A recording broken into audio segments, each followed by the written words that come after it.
I would say what you did is like a type of acceleration where you, instead of, you know, I mean, if you want people to attend college early in lieu of going to high school, I'm fine with that too. You know, there's some people who make those decisions. You know, that seems okay with me. I actually agree with most of what you said there. Like, you know, making it so you set up the grading so you have to turn in all the homework to get your full grade, but you know it's not rather on it's based on whether you did the busy work versus if you actually learned the material. And no, I agree with that. I think it should be based on whether you actually learned the material. Obviously, but there are some problems with testing though. That's my only caveat to what you said. There are some problems with the actual concept of testing. Because there's all sorts of ways you could fuck it up. It's a very imperfect system. You know, one thing that you learn, like one thing I learned, ironically, in my race and racism course, is that she learned that every time that people take tests, and she's required to give tests. She says she doesn't like the concept of tests, but she said that basically she wants to give every edge she can, in the sense that she found that if she shows some of their students a funny clip before the start of the test, everyone is much more relaxed and less stressed out, and they'll do a lot better on the test because they're not second-guessing their answers. You know, they're more calm. So what she would do is she'd show us a funny clip from a, you know, comedy show or something that would get us all laughing, and then we would take the test and all of us would do better. I mean, look, simple things like that, you know, like where you could just totally improve test scores by doing something that you would think would not make a difference, but it actually does because of the psychology of taking tests. There's so much going on there,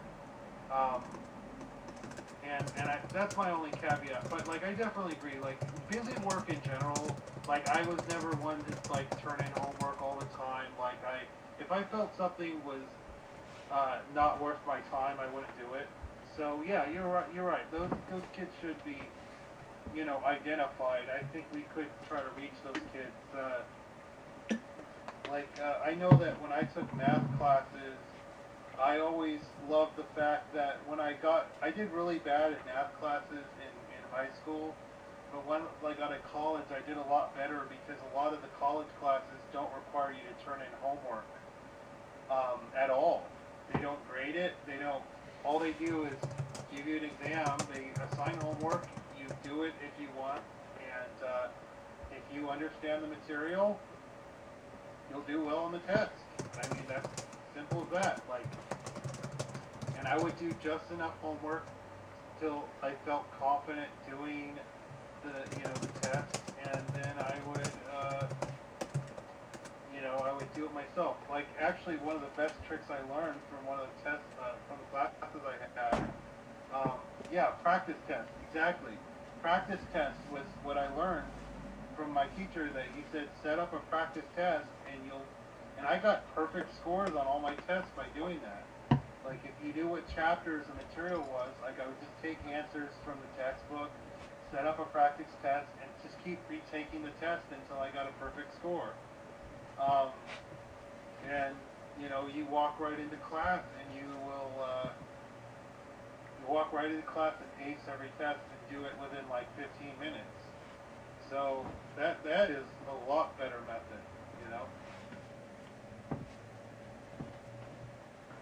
I wanted to play something here regarding education. It's actually like a part of the video I linked there. It's actually very much worth watching, but I want to go ahead and share with the room here because this really kind of illustrates one of the flaws of our current education system. But you know, the creator there says that, you know, offers up an alternative, which would be democratic education. If you want to, I'm just going to play it, probably a minute or two of it, you know, just to get some feedback on this, because I think it's actually pretty accurate.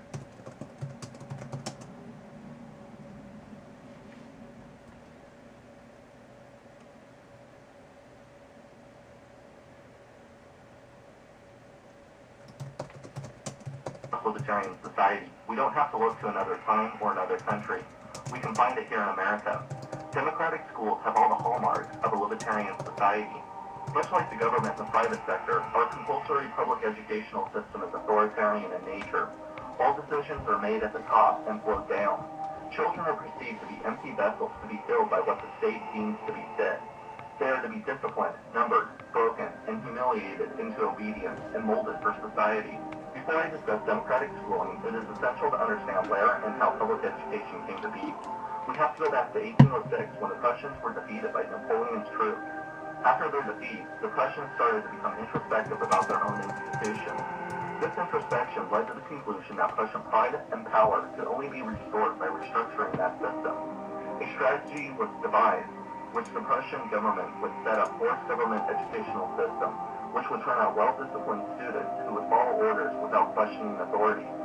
To accomplish this feat, the goal of educating children became a national priority infused with strategies adapted to turn out a national workforce rather than an educated citizenry. Every step in the education process was calculated to offer authority figures the least amount of trouble, and consequently train a well-disciplined, albeit docile citizen. One of the main proponents of the system was Johann Finch. As he eloquently described it, the school must fashion a person, and fashion him in such a way that he simply cannot will otherwise than what you wish him to will. In another quote, he says, "Education should aim at destroying free will, so that after the pupils are left school, they will be incapable throughout the rest of their lives of thinking and acting otherwise than as their schoolmasters would have wished. When the technique has been perfected, every government that has been in charge of education for more than one generation will be able to control its subjects securely without the need of armies or policemen." The Prussian system taught duty, discipline, subjugation to authority, and the ability to follow orders. The best educated, being the most docile students, were rewarded by serving loyally in the upper crust of the wicked monarch, while the insubordinate students joined the working class. By the late 1800s, men in the United States, including Lawrence Mann, the father of public education, heard about the successes of the Prussian system. He, along with others, traveled to Germany to investigate how the educational process worked. Upon their return to the United States, they lobbied heavily to have the Prussian model adopted. Soon, the methods of the Prussian educational system swept through America. It is no coincidence that the Prussian system seems familiar to Americans, and that it demanded compulsory attendance, national training for teachers, national testing for all students, national curriculum set for each grade, and mandatory kindergarten. Between 1880 and 1920, private power grew larger than the state, and corporate leaders began to criticize schools for failing to respond to the newly industrialized, centralized, and increasingly integrated world economy. They sought centralization and efficiency in the public educational system by lobbying Congress. As always, the private sector prevailed.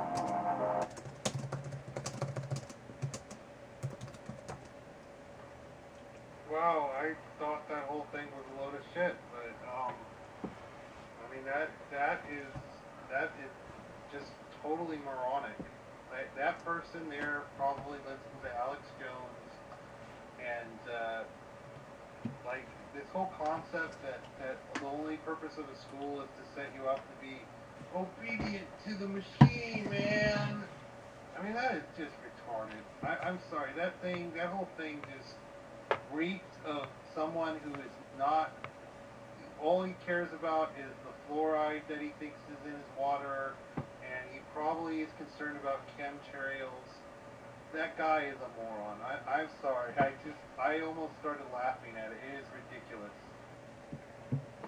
Yeah, Daedamot, I just want to point out here, pretty much every single bit of that was nothing but ad hominem.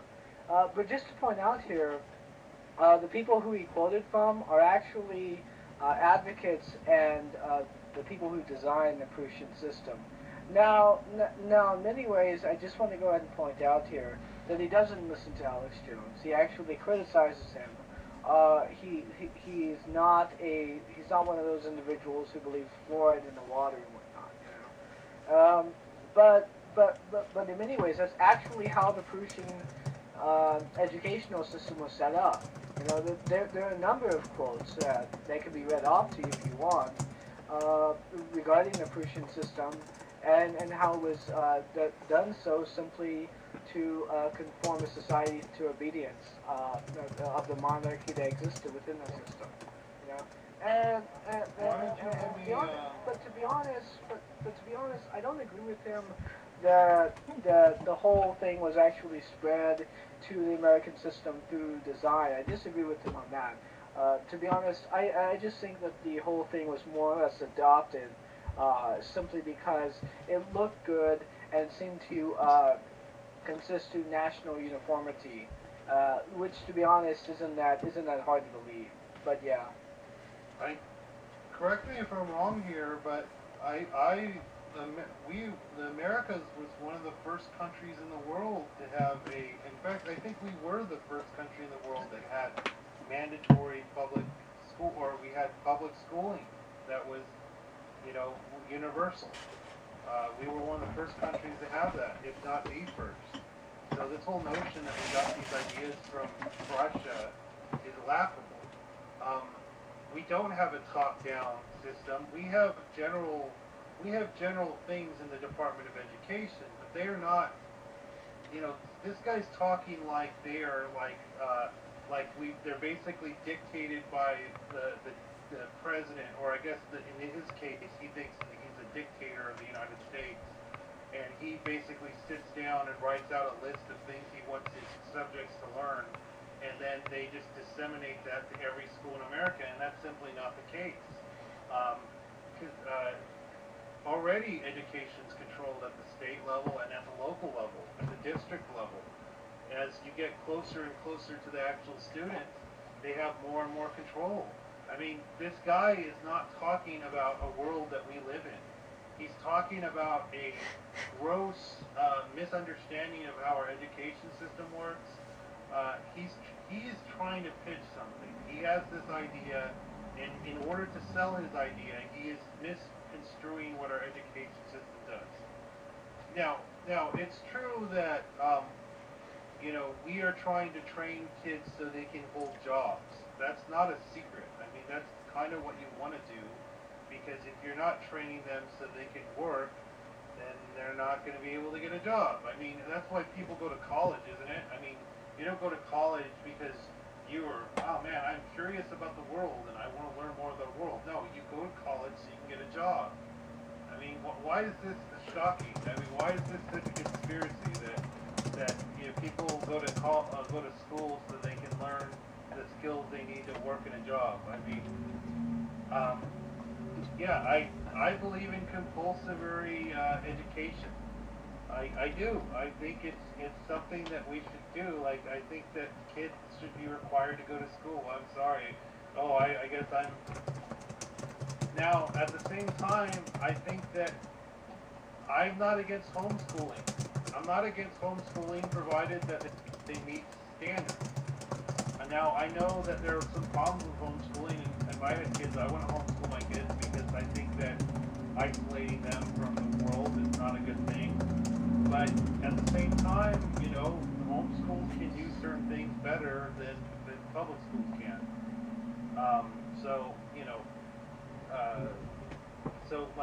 Basically, I'm okay for requiring education, but also allowing a number of different ways to approach that. And let me point out that different states have different ways of approaching that. Like, for instance, I think in my state, you're required to have some kind of education. In other states, parents do things such as unschooling, where they just take their kids out of school altogether, and they don't even teach. I mean, they're not even teaching them a home curriculum. They're just kind